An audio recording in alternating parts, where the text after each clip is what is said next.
The national blood shortage has been widely reported, but there's another life-threatening donation crisis sweeping the nation. The critical need for plasma donors right now in the U.S. will have lasting consequences if it isn't addressed. So with us today is patient and health advocate John G. Boyle to discuss how COVID-19 has impacted plasma donations. Welcome, John.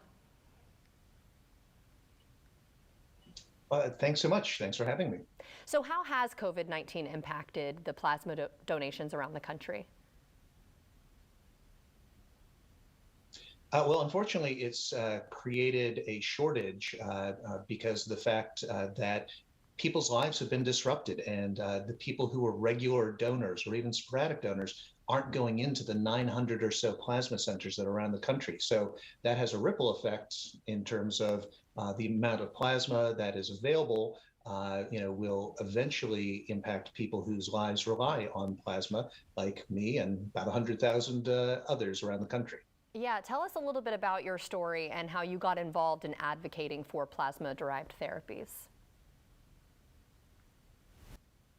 Sure. Well, when I was about 6 months old, I became critically ill, and the doctors soon realized that I had a genetic immune deficiency. I didn't produce antibodies on my own. But happily, there has been a therapy for many decades that comes from plasma and is essentially people's pooled antibodies. So once they figured out what I had and put me on it, my life has been really tied to the availability of this plasma therapy that gives me the chance to live a healthy and happy life.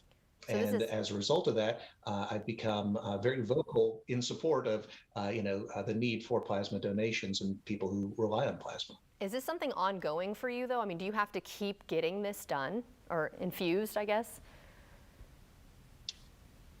Yep, an infusion once a week to keep me fueled up and healthy.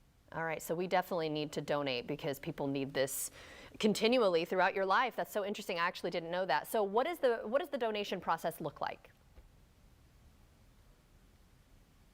Well, it's a lot like donating blood for those who have done that before. You go through, you check in, you do some paperwork, and then you basically sit in a kind of nice, comfy recliner playing on your iPhone for about an hour and a half or so. The times can vary. And then once you're all done, you go away with some cookies and the knowledge that you have just donated something that will help people like me and tens and tens of thousands of others whose lives really rely on it. So it's a great thing to do, especially if you want to catch up on your scrolling through Facebook and Twitter. Definitely. So how and where can our viewers donate?